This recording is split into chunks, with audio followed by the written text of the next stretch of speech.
আমি আহ, যেটি বলছিলাম, সামনে কি মহাবিপদ, এই শিরোনাম নিয়ে কথা বলতে চাই। কারণ প্রধান উপদেষ্টা তার ভাষণে একটা মহাবিপদের বলেছেন যে সামনে যদি নির্বাচন নিয়ে ঐক্য না থাকে তাহলে মহাবিপদ। আমি সেই প্রসঙ্গে যাবার আগে একটু এই বিষয়টা নিয়ে কথা তুলতে চাই যে নিরাপত্তা, আঞ্চলিক নিরাপত্তা সম্মেলনে যোগ দিতে আম, বাংলাদেশের বাংলাদেশ থেকে যাচ্ছেন খলিলুর রহমান, নিরাপত্তা উপদেষ্টা, ভারতের নিরাপত্তা উপদেষ্টা অজিত দোভালের আমন্ত্রণে। আমি ডাক্তার আব্দুল নূর হোসেন আপনার কাছ থেকে শুরু করতে চাই যে বৈঠকটা তো আন্তরিক নিরাপত্তা বৈঠক, কিন্তু এখানে আসলে শেখ হাসিনা কোনো ফ্যাক্টর হবে কিনা আলোচনার বিষয়বস্তু, নিজেদের মধ্যে আলোচনায় আপনার কি বিশ্লেষণ, কি মনে হয়? কারণ 17 তারিখে বা শেখ হাসিনা রায় আছে, যদিও রায়ের পরে এই বৈঠকটা অনুষ্ঠিত হতে যাচ্ছে, কিন্তু একটা মানে আলোচনার বা কোথাও কোনো ফ্যাক্টর হবেন কিনা শেখ হাসিনা? না, এই ধরনের আন্তর্জাতিক নিরাপত্তা সম্মেলনে একজন ব্যক্তি কখনো ফ্যাক্টর হবেন না, কিন্তু যেটা ঘটবে সেটি হচ্ছে যে আঞ্চলিক নিরাপত্তা আসলে এক ধরনের আঞ্চলিক সহযোগিতার মধ্যে দিয়ে তৈরি হয়। ফলে বিগত সরকার যেহেতু 16 বছর ক্ষমতায় ছিলেন, সেই সময় আঞ্চলিক নিরাপত্তা সংক্রান্ত যত চুক্তি, যত সমঝোতা কিংবা অন্যান্য যত ধরনের সহযোগিতা হয়েছে, এই বিষয়গুলি ধারাবাহিকতা কিভাবে রক্ষিত হবে এটা নিয়ে আমার ধারণা যে এক ধরনের প্রশ্ন থাকতে পারে। কেননা পরিবর্তিত পরিস্থিতিতে আহ, বর্তমান যে সরকার, অন্তর্বর্তী সরকার, সেখানে একাধিক ব্যক্তি এবং কিছু রাজনৈতিক দল প্রচুর পরিমাণে আহ, কথা বলেছেন এমন ভাবে যেন আহ, ভারত এবং অন্যান্য কিছু দেশ আমাদের নিরাপত্তা জনিত হুমকি, বরং আঞ্চলিক নিরাপত্তার সহযোগী না। ফলে আমার মনে হয় যে এক ধরনের শীতল একটা সম্পর্ক যেহেতু তৈরি হয়েছে, তাই এই ধরনের একটি আন্তর্জাতিক সম্মেলনে আহ কতটুকু ওয়ার্ম ওয়েলকাম হবে কিংবা কতটুকু উষ্ণ আলোচনা হবে, এই বিষয়গুলি হয়তো একটা চিন্তার বিষয় হতে পারে। আর আরেকটি হচ্ছে যে সম্পর্কে যদি কোনো বরফ থাকে, সেই বরফ গলানোর বিষয়টা আমার কাছে মনে হয়েছে যে আমাদের তরফ থেকে করতে হবে, কেননা সম্পর্কে এক ধরনের উত্তাপ তৈরি করার বিষয়টাও কিন্তু আমরাই করেছি। তাই আমার সেরকম মনে হয় কিছু যে করা হবে বলে আপনার মনে হয়? মানে আপনি বলছেন করতে হবে, করা কি হবে বলে মনে হয়? করার আমার ধারণা হয়তো একটা চেষ্টাও থাকবে, কেননা সামনে যেহেতু নির্বাচন আছে, নির্বাচনের আগে আহ কিছু সমস্যা কিন্তু থাকে। যেমন নির্বাচনের সময় অবৈধ অনুপ্রবেশ বন্ধ করা, সীমান্তে এক্সট্রা নজরদারি রাখা, নির্বাচনের সময়ে আহ সীমান্ত চৌকিগুলিতে অধিকতর নজরদারি করা, পণ্য আমদানি রপ্তানির ক্ষেত্রে বিশেষ লক্ষ্য রাখা যাতে কোনোভাবেই অবৈধ কোনো অস্ত্র কিংবা সরঞ্জাম বাংলাদেশে প্রবেশ না করে নির্বাচনকালীন হুম। সময়ে বা তার আগে। এই বিষয়গুলির ক্ষেত্রে আমার মনে হয় যে সবসময় ভারতের একটা সহযোগিতার প্রয়োজন থাকে, এই জন্য যে আমাদের এখানে অবৈধ অস্ত্র ঢোকার যে রুট, সেটা কিন্তু দুটি দেশ, মিয়ানমার এবং ভারত। এবং ভারতের সঙ্গে আমাদের বৃহৎ সীমান্ত থাকার কারণে এটা অনেক সহজ। বিশেষ করে দেশীয় অস্ত্রশস্ত্র যেগুলো থাকে, আপনি নিশ্চয়ই জানেন যে ভারতে প্রচুর দেশীয় অস্ত্র তৈরি হয়। ভারতে কিন্তু আহ একেবারে আসলের মতো দেশীয় অস্ত্র তৈরি হয়, যেগুলি হয়তো কার্যকারিতা কম কিন্তু যথেষ্ট হুম। লেথাল। ফলে এই জিনিসগুলি যাতে না ঢুকে, এরকম একাধিক চিন্তা ভাবনা আছে। এবং জি, আমার কাছে সেগুলো মনে আলোচ্য হয়েছে যে বিষয়বস্তু হতে শুধু পারে। তাই না, সীমান্তবর্তী যে নির্বাচনী এলাকাগুলি আছে, সেইখানে বিভিন্ন সময় দলগুলি অভিযোগ করে যে ভুয়া ভোটার ঢুকে পড়ে। এরকম নানান আছে, আপনি দেখবেন ইন্ডিয়াও করে এটা, যে আমাদের লোক নাকি গিয়ে সেখানে ভোট দিয়ে দেয়, এইসব বলে। তো এইগুলি যাতে প্রশ্ন না উঠে, এই জন্য আমার মনে হয় যে আলোচনা হবে বা করা উচিত। জি, স্পষ্ট। অনেক ধন্যবাদ ডাক্তার আব্দুল মুত্তার স্যার। জনাব আনিস আলমগীর, আপনার কাছ থেকেও একটু শুনি। আপনার কি মনে হয় যে আসলে যেহেতু আমরা মানে সাবেক প্রধানমন্ত্রী যখন সেখানে গেলেন, ভারতে গেলেন, তারপর পরই অজিত দোভালের সাথে একটা বৈঠক হয়েছে। তারপরেও সম্ভব মানে জানা যায় যে কয়েকবার দেখা হয়েছে অজিত দোভালের সাথে। এখন অজিত দোভালের সাথে বৈঠক হতে যাচ্ছে খলিলুর রহমানের, এবং তার আমন্ত্রণেই যাচ্ছেন তিনি এই বৈঠকে যোগ দিতে। আপনার কি মনে হয় এখানে কোনো ফ্যাক্টর হতে পারে? নাকি আপনিও ডাক্তার আব্দুল মুত্তার সাথে একমত? হতে পারে, কারণ এটা তো নির্ভর করছে 17 তারিখ আসলে কি রায় হয়। রায় হয় যদিও সবাই অনুমান করছে যে বড় ধরনের সাজাই এখানে দেওয়ার প্রচেষ্টা আছে, এবং সেই প্রেক্ষাপট ইতিমধ্যেই প্রকাশিত হয়েছে।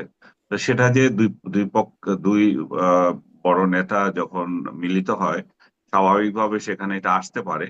আমি এখনো পর্যন্ত শিওর না তাদের মধ্যে দ্বিপাক্ষিক কোনো আলাপ হবে কিনা, কারণ আমি দেখেছিলাম যে সাইডলাইনে একটা বৈঠকের চেষ্টা হচ্ছে। যদি হয় সেখানে আসতে পারে, কিন্তু নিরাপত্তা বিষয়ক যে আঞ্চলিক বৈঠক সেখানে হতে যাচ্ছে, সেটা তো সব রাজনৈতিক দলগুলো এই অঞ্চল, সরি, সব দেশগুলো এই অঞ্চলের ওরা বৈঠক করবে এবং সেখানে স্বাভাবিকভাবে ভারত তার কনসার্ন যে সমস্ত দেশগুলোর সাথে আছে, যে এইসব বিষয়গুলো নিয়ে তারা উদ্বিগ্ন, সেগুলো নিশ্চয়ই ভারতের পক্ষ থেকে আসবে। বাংলাদেশের তরফ থেকেও একটা, আপনি কয়দিন ধরে একটা খবর দেখছেন যে লালমনিরহাটের পাশে যে ইয়েটা আছে, যে চিকেন নেক বলে যেটা বলা আছে, শিলিগুড়ি সীমান্ত যেটা, সেখানটা নিয়েও বিরাট একটা ইয়ে হয়েছে আপনার, আহ প্রচার হচ্ছে যে সেখানে বাংলাদেশের আহ বিরাট একটা এলাকা ভারত দখল করে নিয়েছে এবং সেখানে ভারত তার অস্ত্র শস্ত্র সরঞ্জামাদি বাড়াচ্ছে, জনবল বাড়াচ্ছে, এখানে সেনা জনবল বাড়াচ্ছে। আপনি জানেন যে চিকেন একটা ভারতের জন্য খুব একটা সেন্সিটিভ এলাকা, এবং সেই এলাকা এর মধ্যে বলে রাখে যে যেটা দখল করেছে বলা হচ্ছে সেটা বাংলাদেশের বিডিআর তরফ থেকে এটা এটা ভুয়া সংবাদ বলে, মানে সঠিক নয় বলে এটা বলা হুম। হয়েছে। আমি যেটা বলছিলাম যে চিকেন একটা ভারতের জন্য খুব একটা সেন্সিটিভ এলাকা, কারণ তার সেভেন সিস্টারে যাওয়ার জন্য এই ছোট জায়গাটা, এই করিডোরটা খুব ইম্পর্টেন্ট, কারণ এর এক পাশে আছে নেপাল যেটা করিডোরের পশ্চিম পাশে, আর বাংলাদেশ আছে করিডোরের দক্ষিণ দিকে, আর ভুটান আছে করিডোরের উত্তর দিকে, আর চীন আছে একটুখানি দূরে, এই যে তিব্বত অঞ্চল যেটা ভুটানের ওপারে উত্তরের উত্তরের দিকে আছে এটা। হুম। তো এই পরিস্থিতিতে, সরি, হ্যাঁ, তো এই জি, আমরা এই কিন্তু শুনছি। জি। হুম। ও আচ্ছা, আমার একটা কল এসেছিল তো এখানে আমার ডিস্টার্ব হচ্ছিল। তো আমি যেটা বলতে চাচ্ছিলাম যে এই করিডোরটা ভারতের জন্য খুব ইম্পর্টেন্ট। এখন ভারত সেখানে যদি নিরাপত্তা সংকট বোধ করে, যেটা সেভেন সিস্টারকে নিয়ে তারা বারবার এই উদ্বেগ প্রকাশ করে আসছিল, বিশেষ করে ডক্টর ইউনূসের সরকার ক্ষমতা আসার পর থেকে।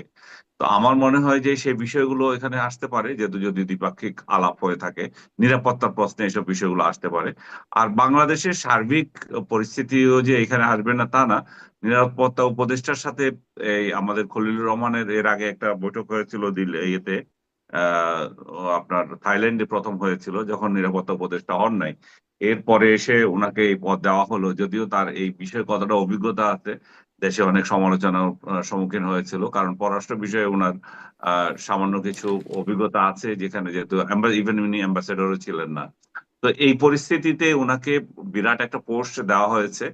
সেই পোস্টের বিপরীতে তাকে কতটা ইন্ডিয়া মূল্যায়ন করে এবং কতটা এই মুহূর্তে তিনি বাংলাদেশ কিংবা ওই অঞ্চলের বাংলাদেশ ভারতের নিরাপত্তার জন্য হুমকি হবে না সে বিষয়ে আশ্বাস দিতে পারেন, সে বিষয়গুলোর উপর নির্ভর করছে। ভারতে ইতিমধ্যে কয়েকটা একটা বিস্ফোরণ ঘটেছিল, সেটা আপনি দেখেছেন। হুম। হুম। সেই জায়গায়ও কিন্তু বাংলাদেশের নাম এসেছিল, যে যে পাকিস্তানি গোয়েন্দা, পাকিস্তানি যে জঙ্গি সংগঠনের একটা বড় নেতার নাম উঠে এসেছিল, যে তারা চাচ্ছিল যে বাংলাদেশকে কেন্দ্র করে ভারতের উপর অস্থিতিশীলতা সৃষ্টি করার। সার্বিকভাবে বাংলাদেশকে টার্গেট করে ভারতীয় মিডিয়ায় এক ধরনের বড় ধরনের প্রচারণা আছে, যে ভারত বাংলাদেশের জন্য আগামী দিনে একটা নিরাপত্তা হুমকি হিসাবে দেখা দিচ্ছে।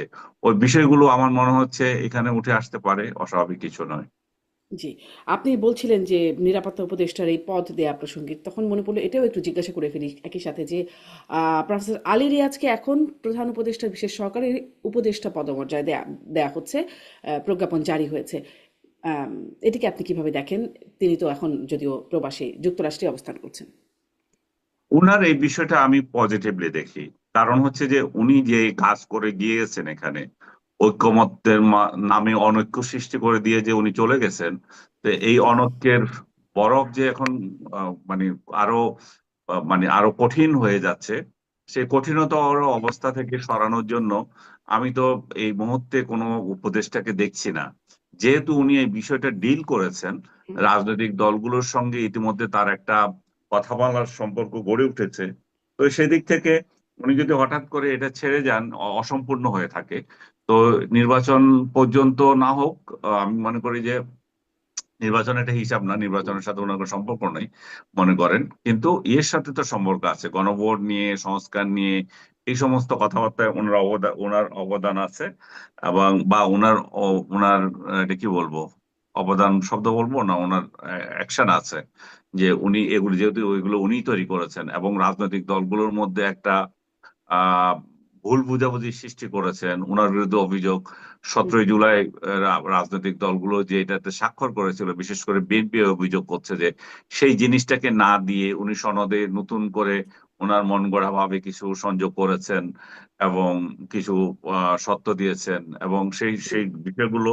ইতিমধ্যে আপনার যে সনদের যে আহ গেজেট আকারে প্রকাশিত হলো, সেটা নিয়েও রাজনৈতিক দলগুলো বিশেষ করে বিএনপি তার আপত্তি জানালো, যে যেটা আমরা প্রথম প্রতিক্রিয়ায় দেখলাম যে আমাদের সাথে যেটা প্রতিশ্রুতি ছিল সেটা হুম প্রথম প্রধান উপদেষ্টা নিজেই তো বরখেলাপ করেছেন, এরকম অভিযোগ উঠেছিল।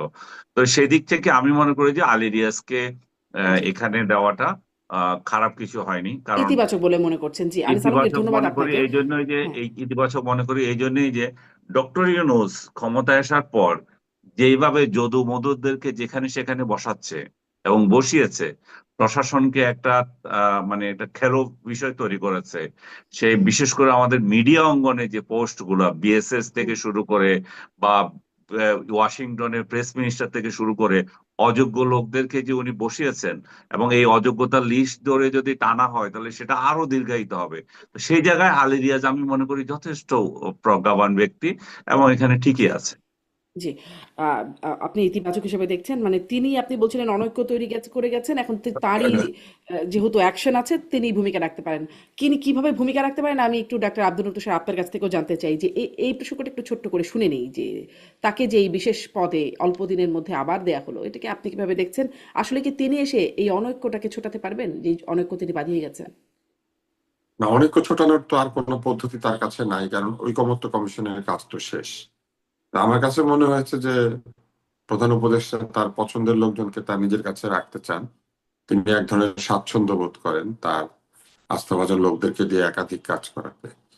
এই জায়গাতে অন্য ব্যক্তিও হয়তো নিযুক্ত হতে পারতেন, আর আরেকজন হঠাৎ উপদেষ্টা তার কেন দরকার হবে, হুম হুম এটাও তো একটা প্রশ্ন। কারণ উপদেষ্টা নিয়োগ করলে তো উপদেষ্টাকে বেতনও দিতে হয়, তাই না? হুম তো ওনাকে উপদেষ্টা পদমর্যাদায় নিয়োগ দিয়ে রেখে দিলে কি বিষয়ে তিনি উপদেশ দিবেন সেই বিষয়টা কিন্তু নির্দিষ্ট করা হয় নাই। হয়তো হতে পারে এরকম যে এই জুলাই সনদ বাস্তবায়ন এবং প্রক্রিয়া যা আছে সেইগুলা নিয়ে কোনো প্রশ্ন হলে কিংবা কোনো আলোচনার প্রয়োজন দেখা দিলে হয়তো তিনি সেই আলোচনাটা ইনিশিয়েট করবেন, অথবা তিনি সে আলোচনা অংশ নিবেন, অথবা তার কাছে লোকজন জানাতে পারবে। এটা হতে পারে এই কারণে যে এই কমিটির তো প্রধান ছিলেন ডক্টর মোহাম্মদ ইউনূস নিজেই। তো যেহেতু উনি ব্যস্ত বিভিন্ন কাজে, কেননা তিনি তো একই সাথে প্রধান উপদেষ্টা, হয়তো এটাও হতে পারে যে তিনি নিজের উপর চাপ কমানোর চাইতে মানে ইচ্ছায় উনি ঐকমত্য কমিশনের সাথে জড়িত অন্তত একজনকে রেখে দিয়েছেন, যিনি সরকারের হয়ে প্রশ্ন উত্তর কিংবা আলোচনা সমালোচনা এগুলা করতে পারবেন বা উত্তর দিতে পারবেন। জি। আমি এছাড়া আসলে এই যে, আমি দেখি হ্যাঁ, না কোনো কারণে যে কেন একজন উপদেষ্টা বাড়িয়ে উপদেষ্টার বেতন সুবিধাদি এই আগামী 3 মাসের জন্য দিতে হবে, এই একটাই কারণ হতে পারে। আর যদি অন্য কোনো কারণ থেকে থাকে সেটা আমি আন্দাজ করতে পারছি না। প্রধান উপদেষ্টা বিশেষ সহকারী এরকম পদে মানে আগে ছিলেন মাহফুজ আলমকে আমরা দেখতাম, তিনি ছিলেন, পরে তো তিনিও উপদেষ্টা হলেন। তিনি অবশ্য আজকে দেখলাম বলছেন যে কেন তারা পারলেন না, মানে পারলেন না এরকম একটা জায়গায় তিনি কনক্লুশনে গেছেন। আহ, এখন আসলে বিশেষ সহকারী মনে করতে পারছি না কারা আছেন প্রধান উপদেষ্টা। এখন বিশেষ সহকারী কে আছেন আমার মনে নাই, আমারও নাই। কারণ আচ্ছা, বিশেষ সহকারীদের তো আসলে কোনো কাজ থাকে না। বিশেষ সেটাই, মানে কি সহকারীর কাজ করেন সেটা থাকে না, আমরা বুঝি মানে না। হচ্ছে যে ওনারা স্পেশাল অ্যাসিস্ট্যান্ট, যে কাজ দেওয়া হবে ওনারা সেটাই করবেন। ব্যাপারটা হুম, এরকম আর কি, কিন্তু তাদের পদমর্যাদাটা অনেক উপরে থাকে। তো জি এই যে পদমর্যাদা, উচ্চ পদমর্যাদা দিয়ে রেখে দেওয়ার ব্যাপারটা হচ্ছে বিশেষ সহকারী আসলে অন্তর্বর্তী সরকারের দপ্তরবিহীন মন্ত্রী ধরনের একটা ব্যাপার আর কি, যে আপনার দপ্তর নাই কিন্তু আপনি মন্ত্রীর সব সুবিধা দিয়ে পাবেন।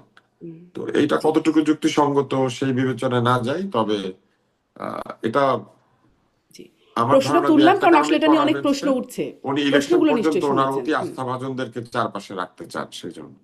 স্পষ্ট। ডাক্তার আব্দুল নূর তুষার, এই ঐক্য অনৈক্য যেটা তৈরি হলো সেটা নিয়ে আরেকটু কথা বলবো, তবে তার আগে একটু শেখ হাসিনার প্রসঙ্গটা এইভাবে শেষ করি। 17ই নভেম্বর তার রায়ের ঘোষণা, সময় নির্ধারিত আছে। কি হতে পারে বলে মনে হয়?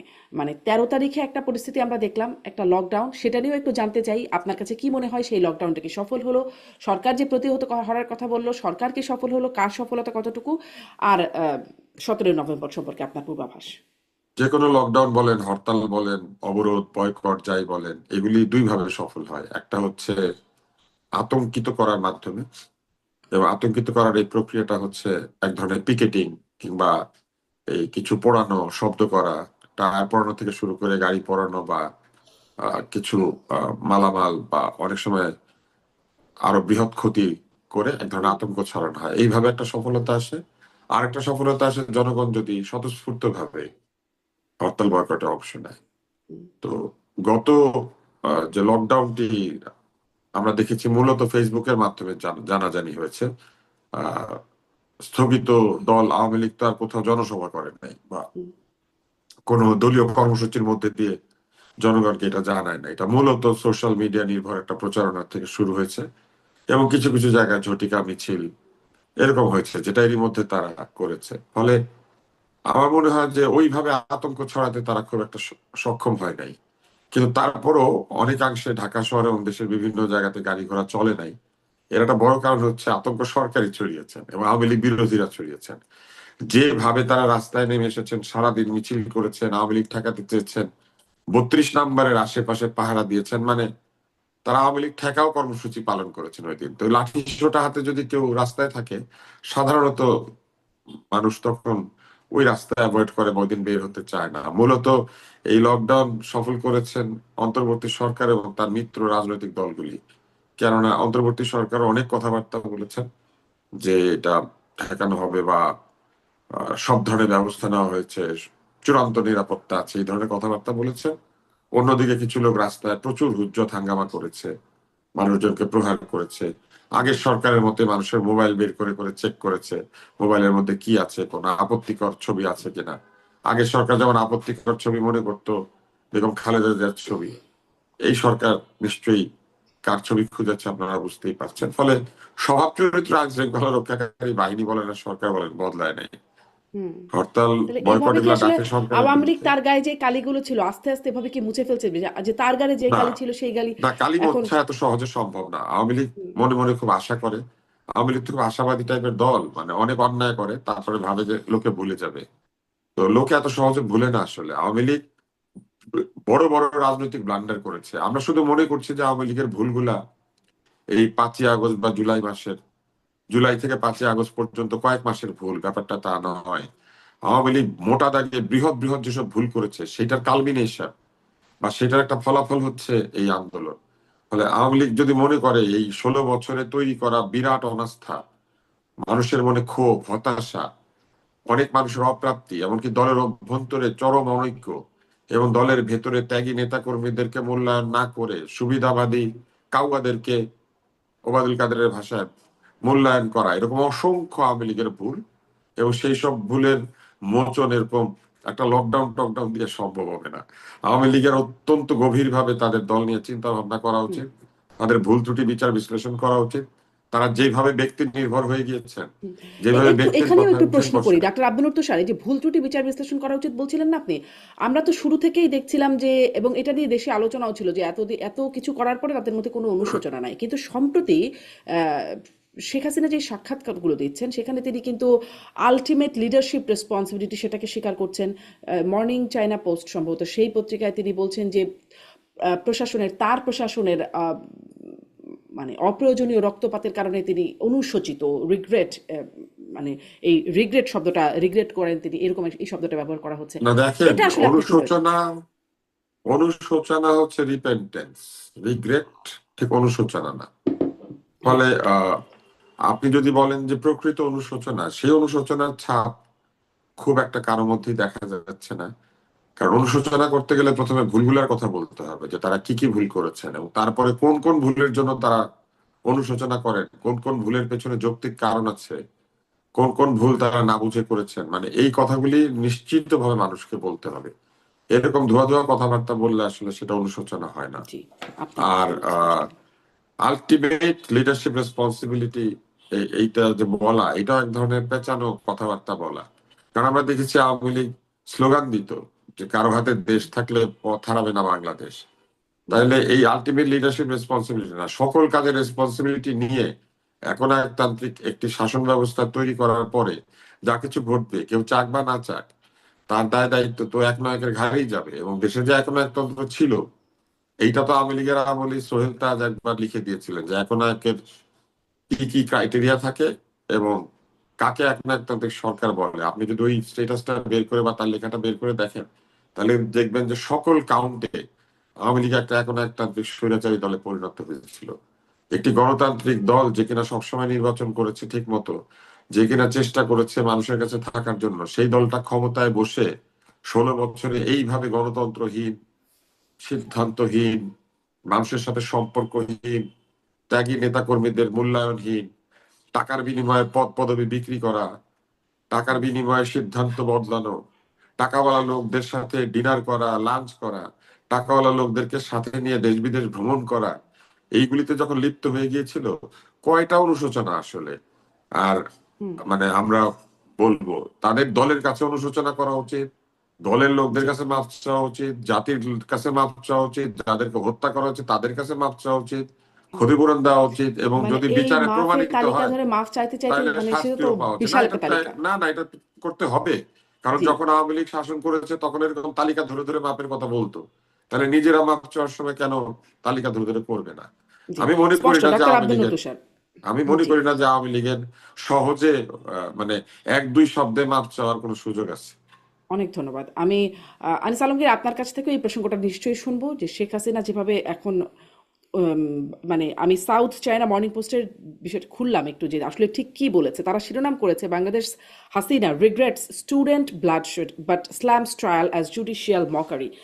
ওই যে আমি দেখছিলাম যে আমি ভুল শব্দ ব্যবহার করলাম না, আসলে রিগ্রেট শব্দটা ব্যবহার করছেন তিনি, আসলে সেটাই বলছেন যে প্রশাসনের অপ্রয়োজনীয় রক্তপাত হয়েছে সেটার জন্য তিনি অনুসূচিত। আপনি আসলে অনুতপ্ত। এটাকে যে অনুতপ্ত, অনুশোচিত বা অনুতপ্ত, যে সেটিকে আপনি কিভাবে দেখছেন? এই অনুশোচনা বা লিডারশিপ রেসপন্সিবিলিটি স্বীকার করা, সেটিকে আপনি কিভাবে দেখছেন? তারপর আসি 17 নভেম্বর বা 13 নভেম্বর লকডাউন, আগে এটা একটু ছোট করে শুনি। না, এইটা আমি বারবার বলছিলাম, আওয়ামী লীগের অনুশোচনা অনুতপ্ত হওয়ার যে বিষয়গুলো আছে অবশ্য হওয়া উচিত। কারণ এত রক্তপাত হলো জুলাইতে, আগস্টে, এতগুলো মানুষ মারা গেল, একটা রাজনৈতিক দল বিদায় নিল, তারা সেটা নিয়ে কথা করবে, কিছু বলবে না একটা সরকার, সেটা তো হতে পারে না। তো আপনি যদি আসলে অনুতপ্ত হয়ে থাকেন, অনুশোচনা হয়ে থাকে, আপনি যদি মনে করেন যে আপনার কালেকটিভ লিডারশিপে ভুল ছিল, আপনার প্রশাসনের ভুল ছিল, আপনি এগুলোকে এভাবে চান নাই, তাহলে সেটার জন্য আপনার অনুতপ্ত কেন, আপনার ক্ষমা চাওয়া উচিত। এবং এই ক্ষমাটা আমি মনে করি যে এই কোন পত্রিকার সাথে কোন কথা দিয়ে আমি চাইবো না, আমি চাইবো আমার রাজনৈতিক দলের একটা সিদ্ধান্ত দিয়ে। তারা যেহেতু এখনো কোনো দলটাকে কমিটি বিলুপ্ত করে নাই, তো যেহেতু কমিটি বিলুপ্ত করে নাই, তাহলে কমিটি দিয়ে সেটা চাইতে পারে যে তাদের তাদের রাজনৈতিক কার্যক্রম এখন যেভাবে চলছে সেভাবে করতে পারে। তারা, তাদের ফ্যাক্ট তো আছে, তাদের কমিটি তো এখন এক্সিস্ট করছে। এবং সেটাও আরেক ধরনের মানে আহ, খারাপ কাজ বলবো আমি, যে একটা অভ্যুত্থানের পরে আপনার সরকার পরিবর্তন হয়ে গেল, আপনি সেই সমস্ত ক্রিমিনাল গুলোকে আপনার পাশে রেখেছেন যাদের কারণে এত সব ঘটনা ঘটলো। আপনার দলের লোকদের, যে দুর্বৃত্ত লোক যেগুলো ছিল, সেগুলোকে কোনো সাজা দিলেন না আপনি। হুম। আপনি অন্তত 100 লোককে তো আপনি এখান থেকে বহিষ্কার করতে পারতেন, যে এই সমস্ত দুর্বৃত্তরা আমার এখানে থাকবে না।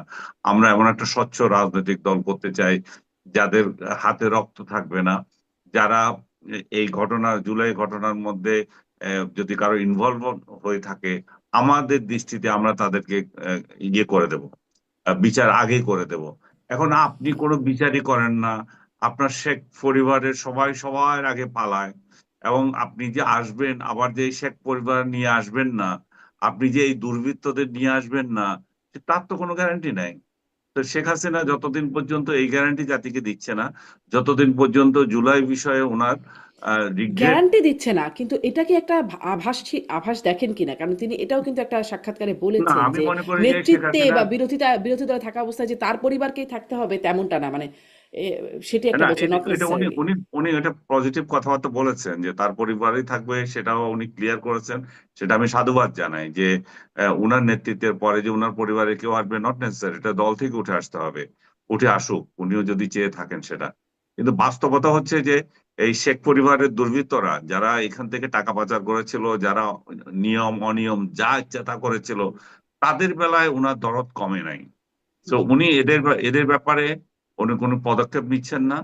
দ্বিতীয়ত, যে দুর্বৃত্তগুলো আমি যে বলছিলাম, আমি দু চারটা নাম বলতে তো লজ্জা লাগে এদেরকে, যে হাসান মাহমুদের মতো লোকগুলা বা আরো কাদেরের মতো লোকগুলা, দীপু মনির মতো লোকগুলা, এরা যদি উনার দলে এখনো থেকে থাকে, আরো অনেকগুলো আছে, এই তালিকা অনেক দীর্ঘ, উনি ভালো করে জানেন কারা কারা এই দুর্বৃত্ত, কারা কারা লুটপাটে জড়িত ছিল, কারা কারা অ্যাট্রোসিটিতে জড়িত ছিল, কারা কারা দেশের টাকা পাচার করেছিল, কারা কারা বিরোধী দলকে দমন হুম, করার ক্ষেত্রে এমন স্বৈরাচারী আচরণ করেছিল। তো উনি যদি এগুলো ঠিক করতে পারেন, তাহলে শুধুমাত্র আমি মনে করি যে বাংলাদেশ আওয়ামী লীগের জন্য দরজা মানুষ খুলে দেবে।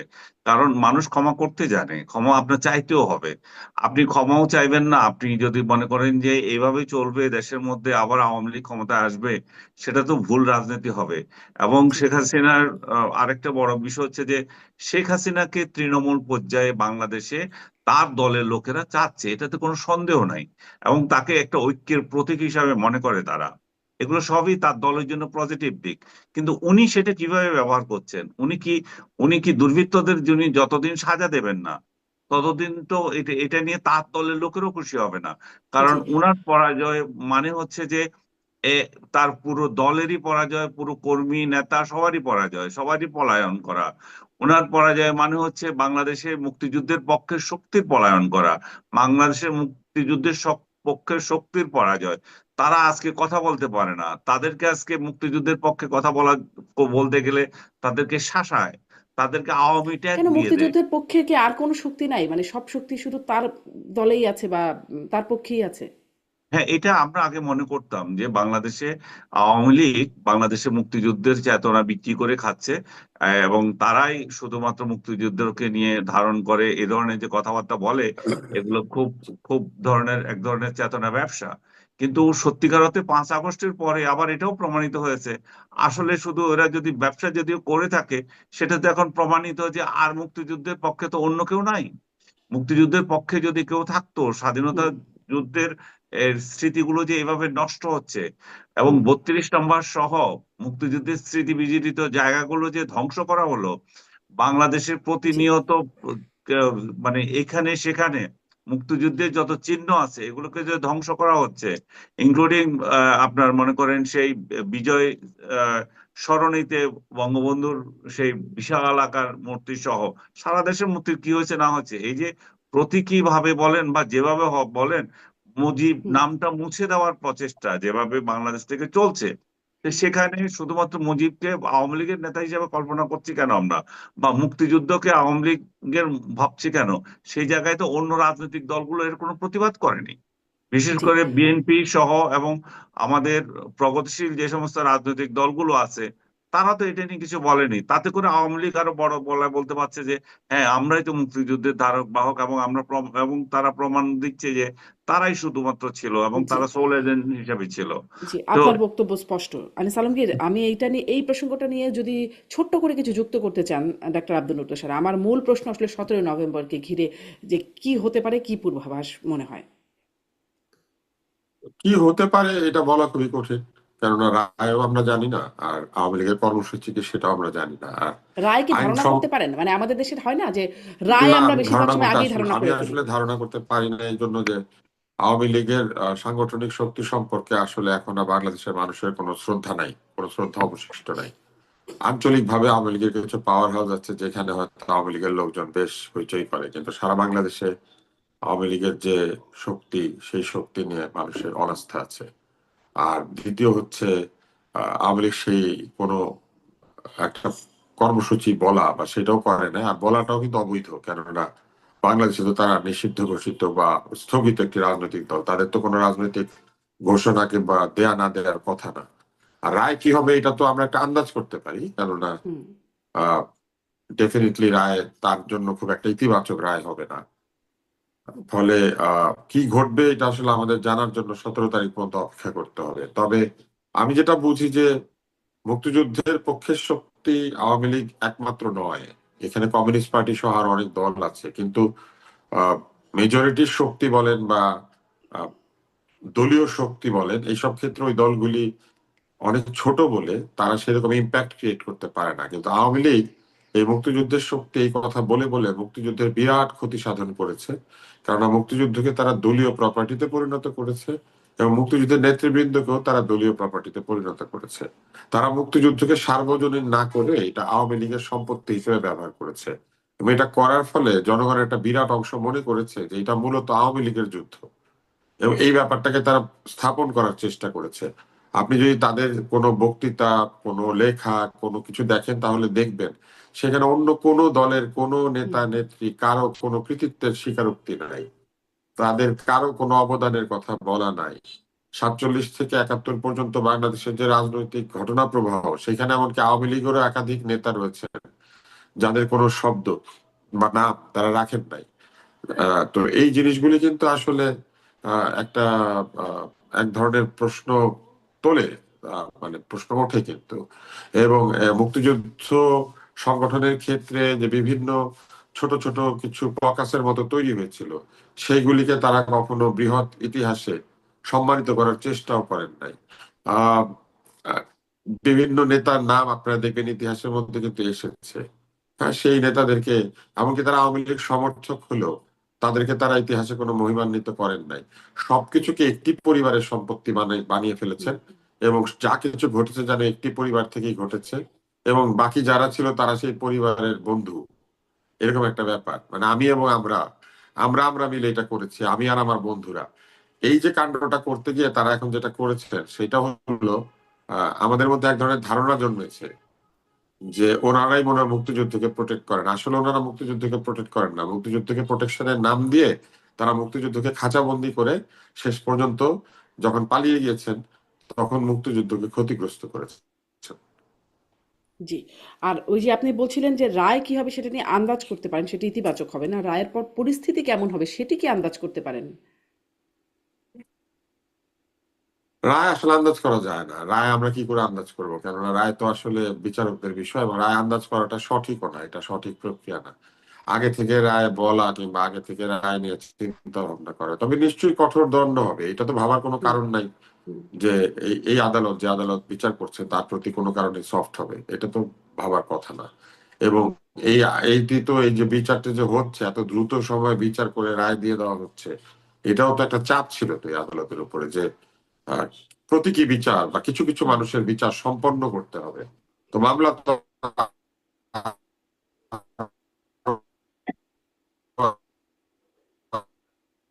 একটু কানেকশনের সমস্যা হচ্ছে, একটু কানেকশনের সমস্যা হচ্ছে ডাক্তার আব্দুল তুষার, আমি আসি আপনার কাছে, আমি একটু আনিস আলমগীরকে বিচার শুনি। সম্পন্ন করার চাপ তৈরি। তার যারা যারা আহত নিহত হয়েছেন হুম, তারাও তো বলছেন, তাই না? তো রায় তো খুব মানে প্রীতিকর হওয়ার কথা না। জি, ধন্যবাদ ডাক্তার আব্দুল তুষার। একটু কানেকশনেও সমস্যা হচ্ছিল, যদিও সেটা এখন চলে গেছে। আনিস আলমগীর, আপনার কাছ থেকেও শুনি যে আপনি কি মানে আপনি কি মনে করতে পারেন রায়ের বিষয়ে কোনো আন্দাজ করতে পারেন কিনা? সেটি করা ঠিক না যদিও বলছেন ডাক্তার আব্দুল তুষার, কিন্তু আমরা আসলে দেশের মানুষের মধ্যে এটা একটা বড় আলোচনা, কি হতে পারে রায়, আর রায়ের পরে পরিস্থিতি কি হতে পারে? তাই কি হতে পারে সেটা অবশ্যই আন্দাজ করা যায়, কারণ এদের জন্য বিশেষ বিশেষজ্ঞ হওয়ার তো দরকার নেই। আমাদের ক্ষমতাসীন সরকার যারা থাকে তাদের পক্ষে রায় লেখা হয়। বাংলাদেশের অতীত ইতিহাস গুলো কি বলে, একই তো ঘটনা। এবং এই রায় কি হবে সেটা বিচারক এবং তার আইনজীবী, শেখ হাসিনার আইনজীবীর আলাপের মধ্যেও দিয়ে ফুটে উঠেছে। এবং শেখ হাসিনা নিজেই এই যে কয়দিন ধরে আপনি যে সমস্ত ইন্টারভিউ দেখছেন, সেখানেও একই আশঙ্কা করছেন। আমি আজকে উনার ভয়েসে শুনলাম, কার সাথে কথা বলছে জানি না, যে বলছে যে যে উকিলটাকে দেওয়া হয়েছে আমার তরফ থেকে, সে শুরুতে ভালো ভালো কথা বলেছিল, আমি আমি শুনতে ভালো লাগছিল আমার। পরবর্তীতে আমি দেখলাম যে আদালতে বিচারকের সঙ্গে উনি যে কথা বলছেন সেখানে বলছেন যে রায় তো কি হবে আমরা জানি, বা এটাতে সাজানো একটা মানে ঘটনা ঘটবে, সে ধরনের একটা ইঙ্গিত শেখ হাসিনা দিয়েছেন। তো সেক্ষেত্রে শেখ হাসিনা নিজেই আশঙ্কা করছেন যে কঠোর ধরনের এক ধরনের সাজা হবে, এবং সেটা সাজানো বলে আহ উনি উনি উনি মনে করেন। আমি রায় বিশেষজ্ঞ নয়, সাজানো কিনা এটা বলতে পারি না, কিন্তু এটুকু আপনাকে বললাম যে বাংলাদেশে ক্ষমতাসীন যারা থাকে তাদের ইশারা ইঙ্গিতে রায় লেখা হয়, এবং অতীত হয়েছে। ভবিষ্যতে আমরা চেয়েছিলাম যে এই এই অবস্থা থেকে একটা উত্তরণের জন্য, কিন্তু সেটা এখনো হয়নি। ভবিষ্যতে হবে কিনা আমি জানি না। আর রায়ের পরে কি হবে সেটা কঠিন ব্যাপার, কারণ এই মাত্র কয়দিন আগেই তারা একটা বড় ধরনের আহ ডেমনস্ট্রেশন করলেন, যেটা আব্দুল তুষারও বলছিলেন যে আমাদের এখানে অ্যাট্রোসিটি বা মারামারি, কাটাকাটি, হত্যা বা এটি এটি কি বলে গাড়ি পোড়ানো, এগুলা দিয়ে আবার বিচার করা হয় সফল হলো কি না হলো। বাস্তবে তো এটা হওয়া উচিত না। পার্টিসিপেশন দেখা উচিত মানুষের কতটুকু আছে, কিন্তু মানুষের পার্টিসিপেশন তো আপনি এখানে রাজনৈতিক দলগুলো যারা এই আহ্বান করেছে তারা নিজেরাই বসে আছে কোথায়? তারা গায়েবী অবস্থায় এই ধরনের আন্দোলন করছে, এবং সাধারণ মানুষ, দলীয় কিছু মানুষ রাস্তায় ছিল, তারা তাদের বরং কিছু গ্রেপ্তার হয়েছে। তবে সাধারণ মানুষের পার্টিসিপেশন যদি বলেন, এটা মাস ধরনের ছিল না, এটা ছিল এক ধরনের হুম, ভীতিকর পরিস্থিতি তৈরির ফসল। আপনি এই যে কে আপনার গাড়ি ভাঙবে, আপনি কেন রাস্তায় নামবেন, বা আজকে গাড়ি নাই আমি কিভাবে অফিস যাব, এইরকম পরিস্থিতিতে হয় নাই। এখন 16, 17 আবার 2 দিন ডেকেছে। 17 তারিখ হয়তো বিশেষ কিছু ঘটবে বলে সবাই আশঙ্কা করছে। তো কি ধরনের ঘটতে পারে আমরা কেউ জানি না, তবে আওয়ামী লীগ যে ধরনের একটা রাজনৈতিক দল, তাদের যে শক্তিমত্তা আছে, তারা সেটা তো প্রদর্শন করার চেষ্টা করবে। এবং অতীতের হুম, তাদের অতীত বিশ্লেষণ করলে আমরা দেখতে পাই যে তারা এই ধরনের ধ্বংসাত্মক কর্মসূচিতে কোনো অংশে পিছিয়ে থাকে না। তারা এক ধরনের হুম। ইয়েতে আছে তারা, এবং এটা মানে তারা আমাদের যখন, জন্য, মানে ঢাকাবাসীর জন্য অন্তত বা দেশবাসীর জন্য শঙ্কিত হবার মতো কারণ, অস্বস্তিতে এটা থাকবার হচ্ছে মতো সারা কারণ আছে। দেশে দেখেছে, কিন্তু ঢাকা শহরের জন্য বিশেষ হওয়ার কারণ আছে। কারণ হুম, রাজধানীতে তো সব টার্গেট করা হয়, রাজধানীতে আন্দোলন সফল হলে সারা দেশে সফল। হুম, রাজধানী আক্রান্ত হয়েছিল বলেই তো শেখ হাসিনা নিজের সরকারের পতন হয়েছিল, রাজধানী আক্রান্ত হয়েছিল এরশাদও পতন হয়েছিল, খালেদা জিয়ারও পতন হয়েছিল। তো রাজধানীকে কেন্দ্র করে সবকিছু যখন ঘটে, রাজধানীর যদি গোলযোগ হয় সেটা রাজধানী হুম। কেন্দ্রিকই হবে আমরা আশঙ্কা করতে পারি। জি, আনিস আলমগীর ধন্যবাদ। ওই যে মানে পূর্বাভাস হতে 13 তারিখ নিয়েও যে কথা বলছিলাম, সেটিতে আমি একটু ডাক্তার আব্দুল নূর আপনার কাছ থেকে এটি একটু জিজ্ঞাসা করতে চাই যে সরকারি লকডাউন সফল করে দিয়েছে একরকম আলোচনা হচ্ছিল, বলছিলেন আপনারা যে ভয়ভীতি সৃষ্টি করা, রাস্তায় লাঠিয়াল বাহিনী বা সরকার এবং আওয়ামী বিরোধী যারা, তারাই। এখানে একটা ঘটনা দেখলাম যে মুস্তফা সরোয়ার ফারুকী মাননীয় সংস্কৃতি উপদেষ্টা, তিনি 13 তারিখে হুমায়ুন আহমেদের জন্মদিন উপলক্ষে একটা বড় আয়োজন করতে চেয়েছিলেন। তিনি ফেসবুকে পোস্ট দিয়েছিলেন যে পূর্ণিমা হলে সেদিন খুব ভালো হতো, ভালোবাসার পূর্ণিমা হবে, এইরকম বক্তব্য দিয়ে। কিন্তু তারপরে আসলে প্রোগ্রামটা কি হলো, নাকি লকডাউন উপলক্ষে তিনি প্রোগ্রামটা বাদ দিয়ে দিলেন? না, ওটা 20 তারিখে পিছিয়ে দেওয়া হয়েছে। তবে ওই দিন তো এই অনুষ্ঠান করলে তাদের পক্ষের লোকেরা তো লাঠি সোটা হাতে রাস্তায় ছিল, তারা কি করে পূর্ণিমা দেখতে আসবে লাঠি হাতে, তাই না? এটা তো সম্ভব না। আর ওই দিন যদি, এটাও আশা করার কোনো উপায় নাই যে আওয়ামী লীগের মধ্যে যারা হুমায়ুনের ভক্ত আছেন তারা আসবেন এই উৎসবে, ফলে ওই দিন আসলে উৎসব সফল করার কোনো অবস্থা ছিল না। যারা ফারুকীর ভক্ত, যারা তারাও আসার উপায় ছিল না, কারণ তারা তখন আওয়ামী লীগ ঠেকাতে ব্যস্ত। আবার ওদিকে যারা হুমায়ুন আমাদের ভক্ত, আওয়ামী লীগ করেন, তাদেরও আসার কোনো উপায় ছিল না। ফলে ওই দিন তো আসলে কোনো অনুষ্ঠান করারই আসলে পরিবেশ ছিল না। হুম। তার মানে মানে এই জন্য এটা 20 তারিখে পিছিয়ে দেওয়া হচ্ছে বলে শুনতে পেয়েছি। জি। আম আসি এবার তাহলে ওই যে সামনে অনৈক্য যে মানে মানে আমরা যে অনৈক্যটা দিয়ে শুরু করলাম, যে যেটি ডক্টর আলী রিয়াজ সৃষ্টি করে গেছেন বলে আপনারাই বলছিলেন। উম দুঃখিত। সেখানে মাননীয় প্রধান উপদেষ্টা কিন্তু তার বক্তব্য, ভাষণ দেওয়ার সময় বলেছেন যে সামনে মহাবিপদ এর শঙ্কা তিনি করছেন যদি রাজনৈতিক অভ্যুত্থানের পক্ষে রাজনৈতিক শক্তিগুলোর মধ্যে ঐক্য না থাকে নির্বাচনকে ঘিরে। আনিস আলমগীর, নির্বাচনকে ঘিরে ঐক্য তো খুব একটা দেখছি বলে মনে হয় না। জামাত ইসলাম আঙ্গুল বাঁকা করার হুমকি দিয়েছে। জামাতের আমির তো বলেই রেখেছেন যে 26-এ কোনো নির্বাচন হবে না যদি না জুলাই সনদ ইস্যুতে গণভোট নির্বাচনের আগেই সেটি হতে হবে, তাছাড়া 26-এ কোনো নির্বাচনের সম্ভাবনা নাই। পরিস্থিতি বা তারা যে তাদের অবস্থান বদলে এসেছেন এমন কিছু আভাস পেয়েছেন কিনা? যদি অনৈক্য এরকম থেকে থাকে তাহলে আপনি আসলে কত নম্বর বিপদ সংকেত দেখেন সামনে? আমি বিপদ সংকেতের কথা বলবো না, কারণ অনৈক্য যে খুব বেশি দিন স্থায়ী হবে তাও না। কারণ এই জন্যই যে বিএনপি ইলেকশনের জন্য ডেসপারেট, তারা যে কোনো মূল্যে ইলেকশন করবে। এবং আজকেও দেখেন মির্জা ফখরুল তার স্টেটমেন্টে বলেছেন যে আপনার জামাতকে উদ্দেশ্য করে, যদি আপনারা নির্বাচনে না আসেন তাহলে ওই দলটা ভেনিশ হয়ে যাবে বা তাদের ক্ষয়ক্ষতি হবে। তো তার মানে কি? তার মানে হচ্ছে যে তারা নির্বাচনে যাবে এবং অন্যদেরকেও আসতে বলছে। এখানে যে অনেককে যে কথাটা বলা হচ্ছে, জুলাই আহ সনদ বাস্তবায়নের ক্ষেত্রে আহ আহ, বিরোধী যারা, বিএনপি বিরোধী যারা আছে, তাদের এক ধরনের প্রচেষ্টা আছে যে বিএনপি কে সংস্কার বিরোধী হিসাবে একটা ট্যাগ দেওয়া। এই এই প্রচেষ্টা তারা আগাগোড়া করে যাচ্ছে।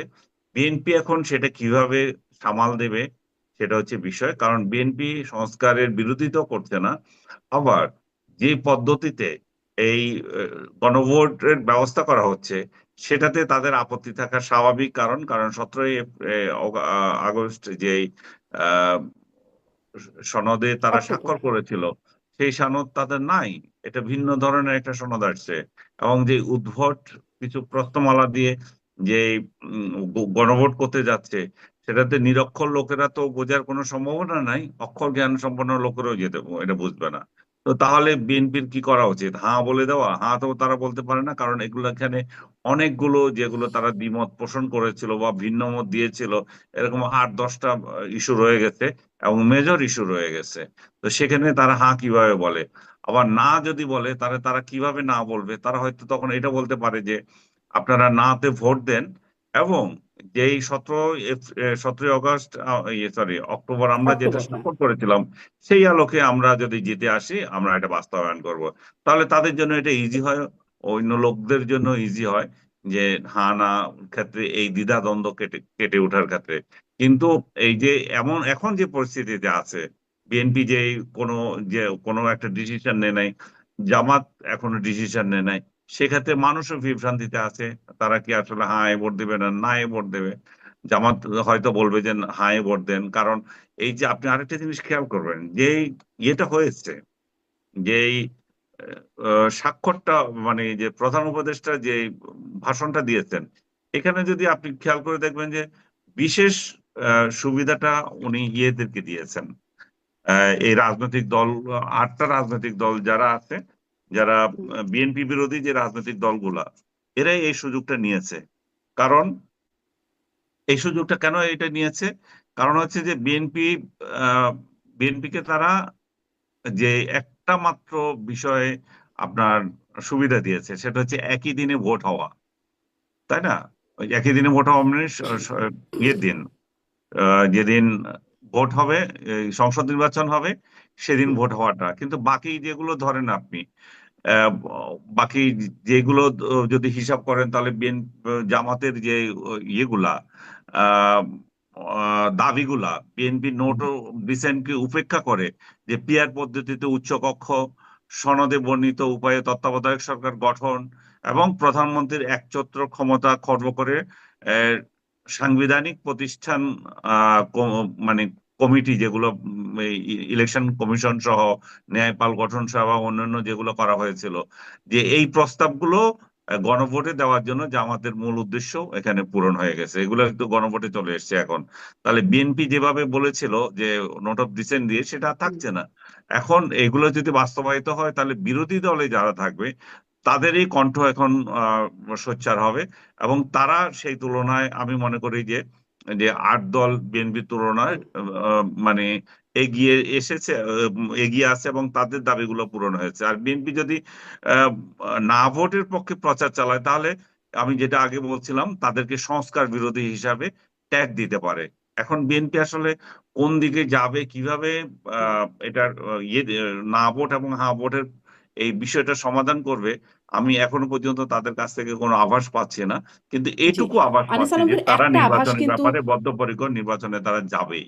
জি, স্পষ্ট। অনেক ধন্যবাদ আনিস আলমগীর। একটা আভাস কিন্তু পাওয়া যাচ্ছে যে আমি ডাক্তার আব্দুল তুষারকেও এই বিষয়টা জিজ্ঞাসা করতে চাই যে বিএনপি মহাসচিব মির্জা ফখরুল ইসলাম আলমগীর সম্প্রতি একটা আলোচনায় বলেছেন, মানুষ গণভোট বোঝে না, জুলাই সনদ বোঝে না, মানুষ বোঝে নির্বাচন।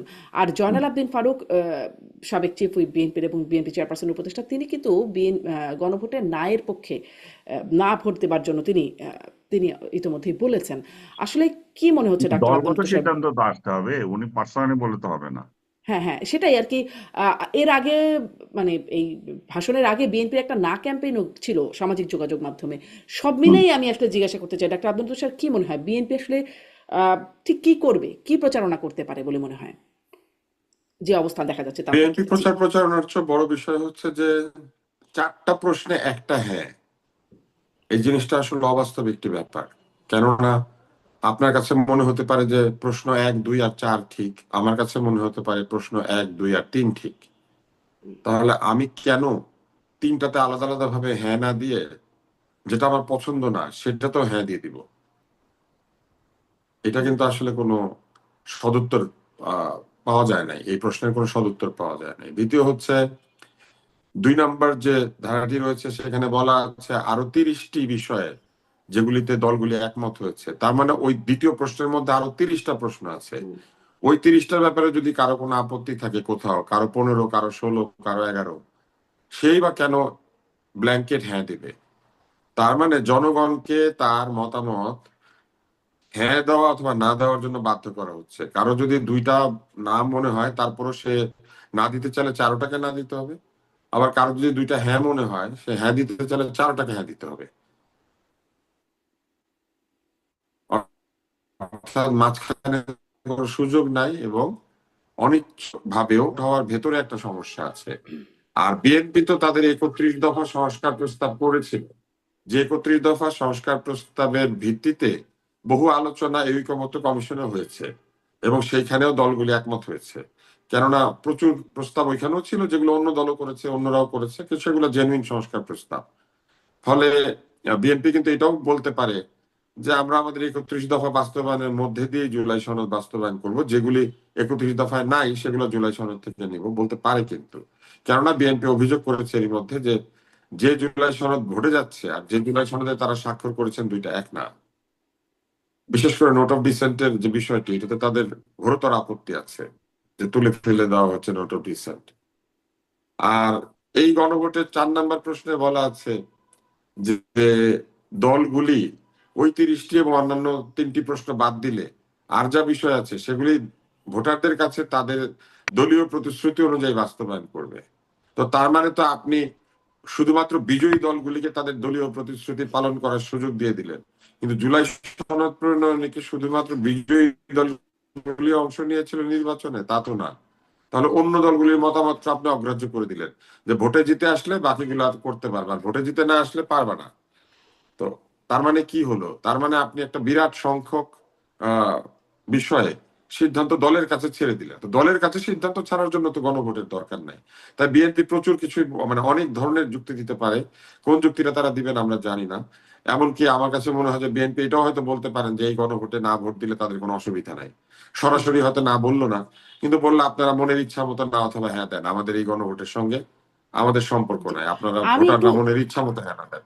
আমার এটা এটা একটু কিন্তু বলতে মানে, পারে, যে কোনো লোক জি, বলতে পারে যে আপনাদের নিশ্চয়ই। মনের ইচ্ছা মতো দেন, এখানে বিএনপির কোনো সে নাই, এটা বলতে পারে। কিন্তু বললে যেটা ঘটবে, বিএনপি এই গণভোটটাকে প্রত্যাখ্যান করবে, কিন্তু জুলাই সনদটা ঠিকই থাকবে, কারণ জুলাই সনদে তারা স্বাক্ষর করেছে, এবং তারপরে তারা দলীয় সিদ্ধান্ত অনুযায়ী জুলাই সনদ বাস্তবায়ন করবে। দলের সাথে যেগুলো মিলবে সেগুলো করবে, যেগুলো মিলবে না করবে না। মানে অনেক স্কোপ ওপেন করে দেওয়া হয়েছে।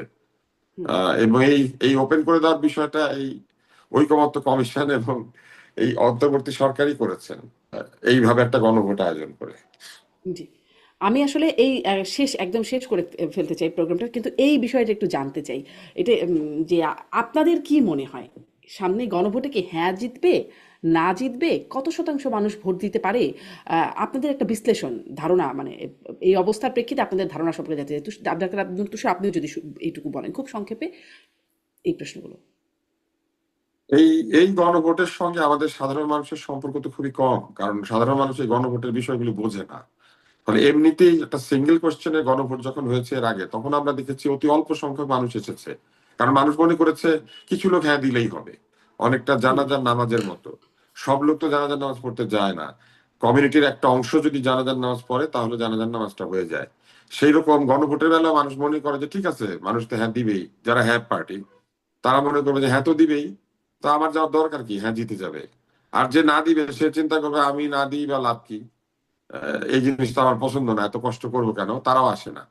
তো যে কারণে আমরা দেখেছি যে এর আগে যে গণভোটগুলি হয়েছে, একমাত্র জিয়াউর রহমান সাহেবের সময় যে গণভোট, যেটা ওনার আহ, শাসনকালীন সময় জনগণ সন্তুষ্ট কিনা এরকম একটা প্রশ্ন ছিল, হুম, ওইটা বাদে বাকি কোনো গণভোটে অফিসিয়ালিও কোনো বৃহৎ সংখ্যা দেখানো সম্ভব হয় নাই। ওই গণভোটটাতে একটা সংখ্যা ছিল যেটা আমার অবিশ্বাস্য ছিল, প্রায় 99%-এর কাছাকাছি, 97-98% সম্ভবত। আমি তখন অনেক ছোট।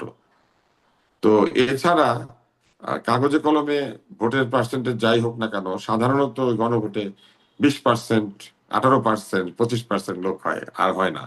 তো তার মানে এই গণভোটটা এরকম হয়ে যাওয়ার সম্ভাবনা। কিন্তু একটা কথা আছে, যেহেতু গণভোটার ভোট একসাথে হবে, তাতে করে বহু মানুষ একসাথেই ভোট দিতে পারছে, দিয়ে হুম দিবে, তাতে করে ভোটের পার্সেন্টেজ আর গণভোটের পার্সেন্টেজ সমান হয়ে যেতে পারে, একটা সম্ভাবনা আছে, বা কাছাকাছি হতে হুম পারে। হুম আপনি ঢুকবেন শুধু গণভোটটা না দিয়ে বের হয়ে যাবেন, দিলেন না ভোটটা, অ্যাবস্টেইন করলেন, এটা তো হতে পারে। আর আমরা তো এখনো জানি না, এই সরকার তো বাধ্য করে, যদি এরকম করে যে আগে গণভোটে হ্যাঁ না দেওয়ার পরে আপনার হুম ব্যালট ওপেন হবে, তাহলে জোর করে হ্যাঁ না ভোট দিতে বাধ্য করবে আর কি।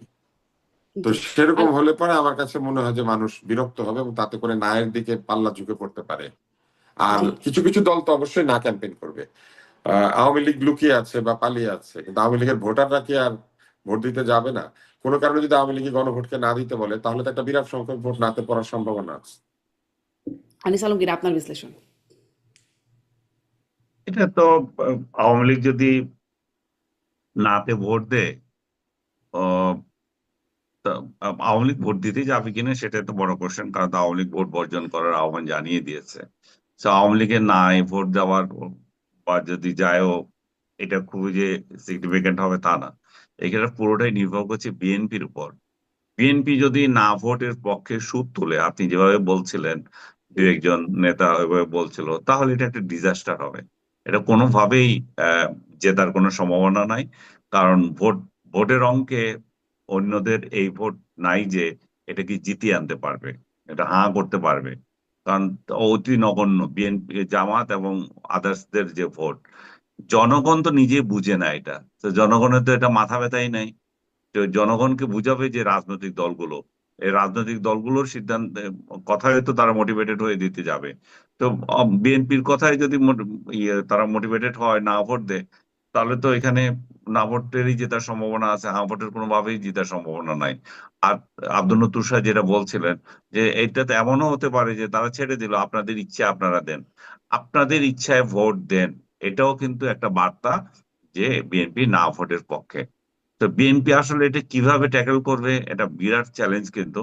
কারণ আগামী নির্বাচনটা এখন যেটা হতে যাচ্ছে, সেটা হচ্ছে বিএনপি কে সংস্কার বিরোধী হিসাবে ট্যাগ দেওয়ার এক ধরনের প্রচেষ্টা এই রাজনৈতিক দলগুলো থেকে করা হবে। আর বিএনপি যেটা চেষ্টা করছে সেটা হচ্ছে যে আওয়ামী লীগের অনুপস্থিতিতে তারাই মুক্তিযুদ্ধের শক্তি, এবং জামাত সহ অন্যান্য যেগুলো আছে, বিশেষ করে জামাত একটা স্বাধীনতা বিরোধী শক্তি, এবং গণহত্যায় তারা অংশ নিয়েছিল 71-এ।